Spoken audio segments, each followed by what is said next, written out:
Hello. On behalf of Donna Burns and myself, Paula Merwin, members of the faculty at the middle school, we're happy that you can hear this little summation of our bullying programme here at Christchurch Episcopal School. We're glad to have the opportunity to share with parents, faculty and friends our current approach to the issue and how it's progressing in our community at this time. So here's a brief overview. In everyday language, the Alveus bullying programme defines bullying as when someone repeatedly and on purpose says or does mean or hurtful things to another person who has a hard time defending himself or herself. There are three components of bullying behavior. It involves an aggressive behavior. Typically, it involves a pattern of behavior repeated over time, and it is an imbalance of power or strength. Is it real here at CCES? We consulted an internationally respected and demonstrably successful bullying programme, Alveus, who provided advice and faculty training and gave us the definitions I just shared. Alveus also provided questionnaires that were administered to the students and independently analysed. The results showed a significant number of students who have been bullied here. Even one bullied child should give us pause, of course. Some of the bullying has been physical, but predominantly bullying here has fallen into the areas of relational bullying, as it is sometimes called, such as name-calling, social manipulation, gossiping and ostracising. The subsequent questionnaire the following year that the students took showed an increase of awareness and a decrease of incidents in most grades. The rationale for a programme. Bullying programmes can make a tangible difference to a school culture, community and atmosphere. The academic impact is quantifiable. Students are happier and do better in school. Insecure students do not do as well. The grades fall off. Shooters were all victims of bullying in school, Columbine for example, and the US is about 50 or so years behind other countries in terms of implementing programs like the one we've begun, generally. Research shows that behaviours occur 8 to 10 years after bullying, including depression, suicide and substance abuse. School can be liable for more issues later if we're not proactive in this area. Our need at Christchurch, we know that we are a caring community, and we chose to embrace a program that will help unhappy children in our midst, because we believe that all children have the right to have a safe environment and to be able to learn at school. The atmosphere impacts bystanders. Research shows many children are anxious, having seen others experience bullying, and a healthier atmosphere is good for all of us. Children also need to be provided strategies for developing social and self-awareness, self-protection, and community responsibility. And they need adults to care about them and to actively help them, and that's part of what this program does. It helps students learn that the adults are also engaged in the program and care about the bullying incidents. Donna mentioned the bystanders. One of our difficulties as implementers of any program, or just being the adults in these children's worlds, is that we're not party to a lot of the behaviours that go on. So although we sometimes are not able to address the person being bullied or the bully directly because we're not party to an incident, we can address the community around them, and they're the bystanders. And those people may feel afraid, they may feel powerless to change the situation, they may feel guilty for not acting, and they may gradually over time have diminished empathy for those victims. We have 4 bullying prevention rules for this program. The first one is we will not bully others. We will try to help others who are bullied. We will try to include others who are left out. And if we see or experience bullying, we will tell an adult. The Peace Programme at CCES joins the Honour Code as an established idea and ideal in this community. Connection with the programme by the student body was achieved through their involvement in it. They were involved in naming it, designing t-shirts for it, suggesting events and so on, and the Student Council has been particularly active in liaising between us and the other students, and students will communicate through them. Hopefully, our student body realise their responses to the surveys have guided the development of our responses. The program is complemented by PERC certificates. And this is a PERC certificate, and each student receives one at the beginning of each semester. And also at the beginning of each year, we start with a kickoff. And then through the year, we use the PERC certificates to provide treats or activities for the students who keep their PERC certificate. So every child has to have this rubric in order to participate. And as long as they conform to the rules, they are eligible for some kind of PERC once a month. And the aims and rules that pertain to the behaviour programme have been incorporated in the behaviour rubric that every child also carries. So behaviours can be recorded and dated and initialed so that everybody in the community is in touch, rather like one parent keeping the other parent in touch with what's going on with their child. So this is a communication tool that we use, and it's has several copies attached to it. So within that are rules that relate to the behaviour, the PEACE programme. One of the new issues in bullying is cyberbullying, and to our face-to-face issues, we adults have added concerns about students' abuses of cell phones, texting, IMing, email, Facebook, and similar social networks. And although most of these behaviors take place outside of school, they may be an extension of school issues or become a school issue in the aftermath. Somebody gets mad at somebody at school and they go home and they say something mean on Facebook, or they text something mean to somebody, and then they come back to school and talk about that, and that becomes a problem.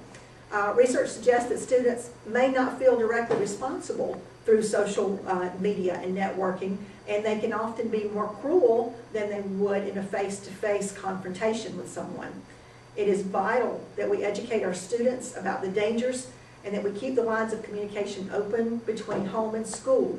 One of the programs that we have implemented for our cyberbullying, to address cyberbullying, is cyberbullying a prevention curriculum for 6th through 12th grades.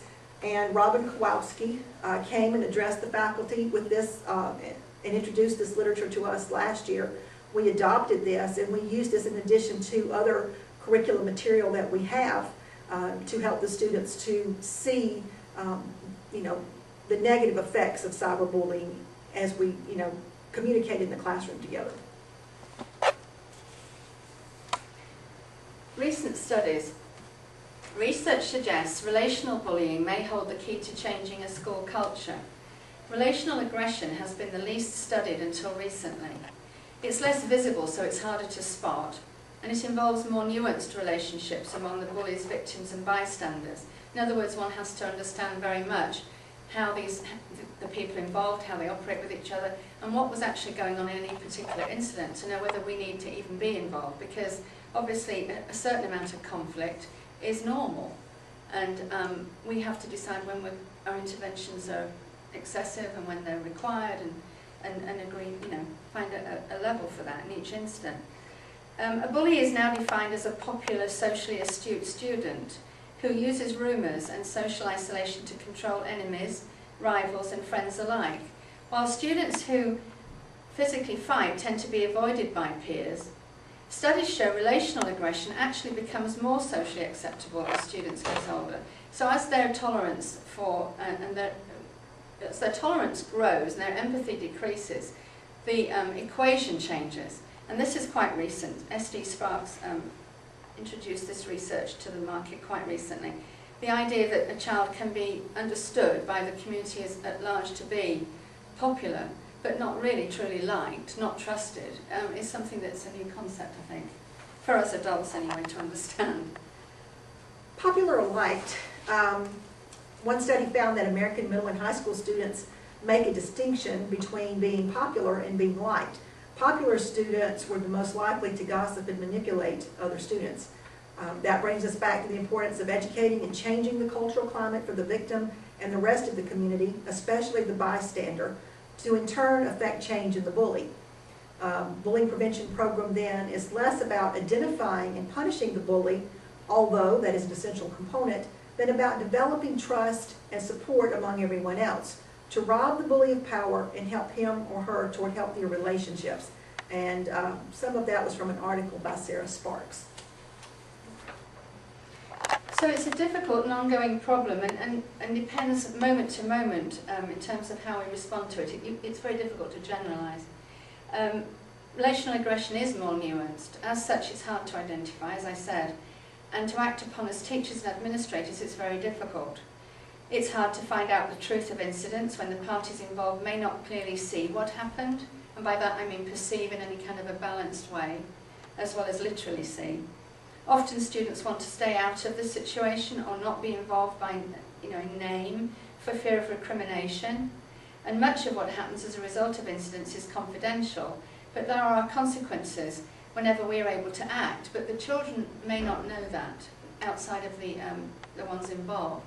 So all of those criteria make it difficult for administration to make it public or to make it to generalise in any way that's consistent, apparently. Anyway, what we can do to help... Lily Poster, please come to the office. Lily Poster, please come to the office. We ask parents to support us and let the students and others know we are active on these issues. We encourage students to step up. Self-advocacy is a healthy experience and a healthy thing to learn to do anyway.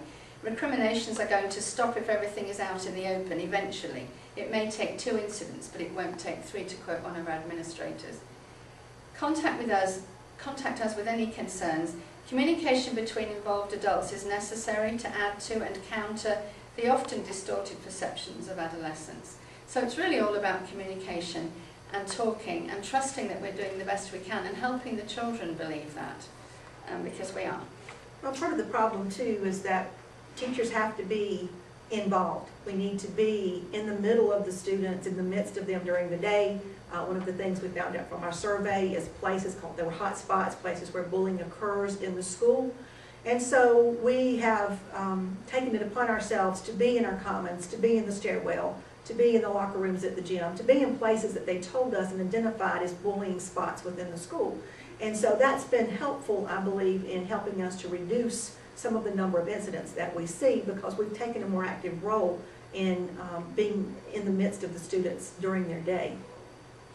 And it's also important, and most important, that the students themselves buy into this. And because we can't be everywhere, and because we can't necessarily see things happening right under our noses as the adults in this situation, it's important that we educate the bystanders. And one of the ways that we do that is to share this diagram and share role-playing activities that relate to the roles of the individuals in a typical scenario. For in every situation where there's a student being bullied, that's H, the purple one, there's a student who's primarily the leader who's bullying, that would be A, and usually there are followers and supporters and various other audience. Most bullying of this nature goes on in a way that invites attention, and that's part of the pleasure for the bully.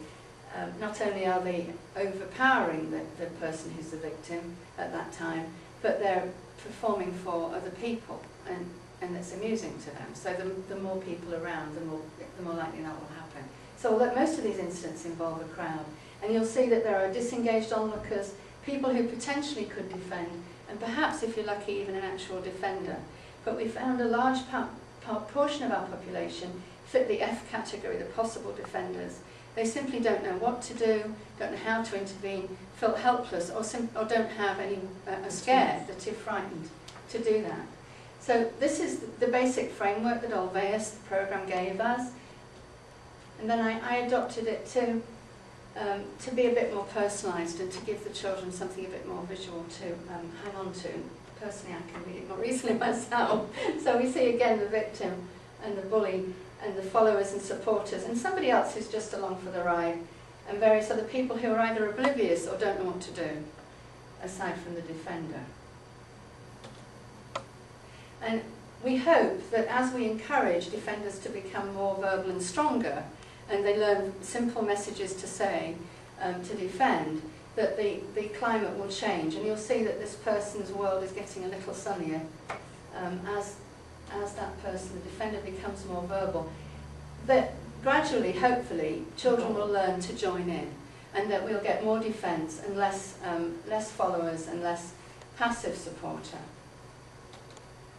The person in the middle is beginning to feel more comfortable. That's the message here. And the person bullying is diffused and has lost power.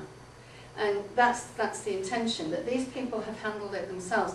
Possibly one or more of them has come and sought an adult to help, or at the very least they've taken the person being bullied away from the situation and said, we don't have to tolerate this. And that's the main thing, is to arm and inform the bystanders. Social and developmental challenges or changes. There's mounting evidence to suggest that many of our children are not like we were. They are hardwired differently, and 4 factors in particular appeal to being influenced. A lot of time spent being passive while bombarded by various media, so spending a lot of time on Facebook and doing a lot of social networking and on the computer. Spending a lot of their time communicating via other media without face-to-face interaction, which we grew up with. Many adults, many students have very little free time being with adults who mediate between them if there is a disagreement almost all the time, coaches or parents. And many parents are very involved, but sometimes overly involved in their children's lives. And many children are deprived of the development of creative play, problem solving, and social skills, and they doubt their own judgment, so they don't know how to deal with situations of bullying when they occur. So parents are the primary part. Parents are our best allies, a source for what is going on, the best supporters of truth and right. Our best chance of success is to speak with one voice as the adults in your child's world, teacher and parent, to help students work through consequences and grow, and to help students learn to advocate for themselves. So we're glad to have the involvement and interest of the parents who are looking at this video. We also have quite a few resources available at our school for you. We have resources that we use in our classroom, but we also have books that are helpful for your children to read and for you to read to engage them in conversation about bullying. There's quite a few popular books out there, but cyberbullying is becoming a really big issue. We have quite a bit of information now on that. And then just, books like The Courage to Be Yourself that gives individual stories of children who were bullied and how they dealt with the bullying issues and maybe how your child could deal with them. So we have plenty of resources that you can come in and check out or get your child to check out and read together with your child if you would like to do so. And follow-up reading regarding the development of the child's brain. We have a new selection of books that we've applied for because I just finished a class on that. So hopefully we can keep understanding more and more about how our children tick and how, in many ways how different that is from us. And also I study at least 1 novel a year, and I know that the 8th grade uses a book a year that you're welcome to have access to help have conversation at home. The novels, I have 1 novel a year at least that focuses on social issues for adolescents and pre-adolescents, and also at least 1 book that deals with exclusion and prejudice and so on. So those are means by which we can open conversation with our children. And you use a book too, don't you? Yes. We use several books, and as we go through in our advisory program, and our advisory program uses those books to help the students to understand, especially as they get ready for high school, how important it is to be more social and to be less, exclusive in their relationships. Yep. A copy of this DVD and a printout of the slides, along with the resources we've mentioned today, are available in our middle school library. Thank you for watching. If you have any questions, please contact us here at the middle school. Thank you.